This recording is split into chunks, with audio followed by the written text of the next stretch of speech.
როგორია რუსული ჰიბრიდული ომის სახეები პოსტსაბჭოთა ქვეყნებში რა მიზანი აქვს კრემლისტურ დეზინფორმაცია შეთქმულების თეორიებს და ანტიდასალურ რიტორიკას.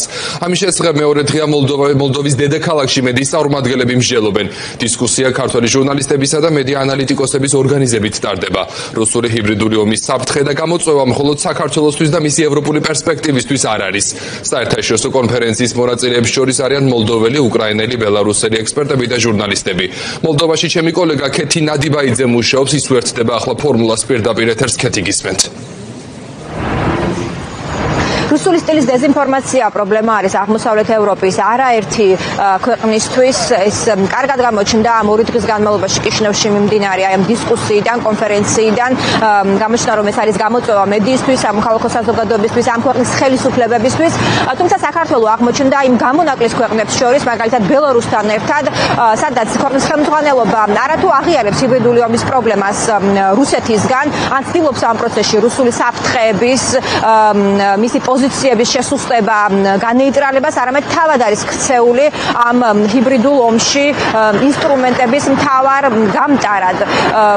ამ ორი დღის განმავლობაში სწორედ აი ამაზე მსჯელობენ. ერთ-ერთი მთავარი მიმართულება არის აი ეს რუსული ჰიბრიდული ომი, რაზეც მსჯელობენ კიშინევში პოსტსაბჭოთა სივრცის ქვეყნების წარმომადგენლები და არა მხოლოდ ისინი, აქ იმყოფებიან მედიამკვლევრები, ჟურნალისტები, მაგალითად უკრაინიდან, რომლებმაც როგორც აღმოჩნდა, კარგად იციან საქართველოში მიმდინარე პროცესები, კარგად იციან ქართული ოცნების ხელწერა ამ მიმართულებით და ისინი იმეორებენ და სწორედ რუსული პროპაგანდის ერთ-ერთი ნიმუში არის ომთან დაკავშირებული გზავნილები, რომელიც აქვს ქართული ოცნების ხელისუფლებას და ისინი ახსენებენ მას, რომ უკრაინაში და საქართველოში ომი არ დაუწყია არავის რუსეთის გარდა.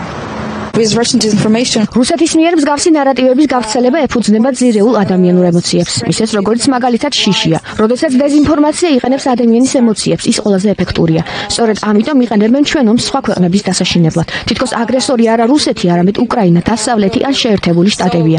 სინამდვილეში ისინი ავრცელებენ ამ კონსპირაციულ თეორიებს იმისთვის, რომ გაამართლონ ეს ომი. ნარატივი იმის შესახებ, თითქოს დასავლეთს სურს ომი და არა რუსეთს, აშკარა რუსული დეზინფორმაცია. ჩვენ შეგვიძლია მოვიძიოთ მტკიცე ფაქტები, რომ რუსეთმა დაიწყო ომი უკრაინაში, რომ რუსეთმა დაიწყო ომი საქართველოში 2008 წელს. ამის შესახებაც მათ დიდი რაოდენობით დეზინფორმაცია გაავრცელეს. ჩვენ უნდა გვახსოვდეს ისტორია და არ მისცეთ ისტორიული ფაქტების დამახინჯების შესაძლებლობა. რა თქმა უნდა, რუსული პროპაგანდა მუშაობს ქართული კონტექსტით, მაგრამ თავად მოდელი ფაქტობრივად იგივეა ყველგან. საქართველოს შემთხვევაში არსებობს ერთი ძლიერი მოთამაშე, ეს არის ბიძინა ივანიშვილი, რომელიც ხელმძღვანელობს საქართველოს მკვეთ შებრუნებას რუსეთის გავლენის სფეროსკენ. განსხვავება იმაშია, რომ შესაძლოა რუსეთმა ბევრი გააკეთა თავისი პროპაგანდით, მაგრამ ამავდროულად ისინი ასევე ეყრდნობიან ადგილობრივ აქტორებს. საქართველოში მოვლენების ბევრი მიმართულებით კრემლის სტილში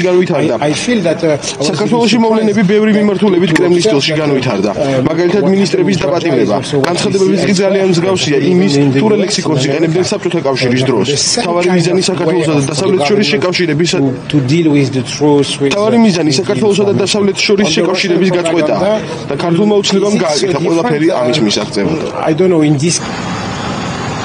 ერთ-ერთი რესპონდენტი, რომელსაც ახლა უსმენთ, ეს არის ფრანგი ჟურნალისტი, რომელიც წლების განმავლობაში ცხოვრობდა საქართველოში და აღმოჩნდა, რომ მან ძალიან კარგად იცის ქართული ოცნების ხელისუფლების მმართველობას და საქართველოში განვითარებული პროცესებიც. ის ამბობს, რომ სამწუხაროდ ქვეყანა, რომელიც აღმოსავლეთ პარტნიორების ქვეყნებს შორის იყო ერთ-ერთი მოწინავე, დღეს აღარ არის ამ რიგებში, მან დათმო პოზიციები, მან აჩვენა უკუსვა ევროინტეგრაციის გზაზე და მას მაგალითად პოზიციურად უსწრებს ისეთი ქვეყანა, როგორიც არის მოლდოვა, რომელსაც მიუხედავად იმისა, რომ დიდი ძალისხმევა ჭირდება დაუახლოვდეს ევროპულ ღირებულებებს, გაატაროს რეფორმები, ის აჩვენებს თანმიმდევრულობას საქართველოსგან განსხვავებით და ძალისხმევას, რომ გახდეს დემოკრატიული და ევროპული ოჯახის წევრი.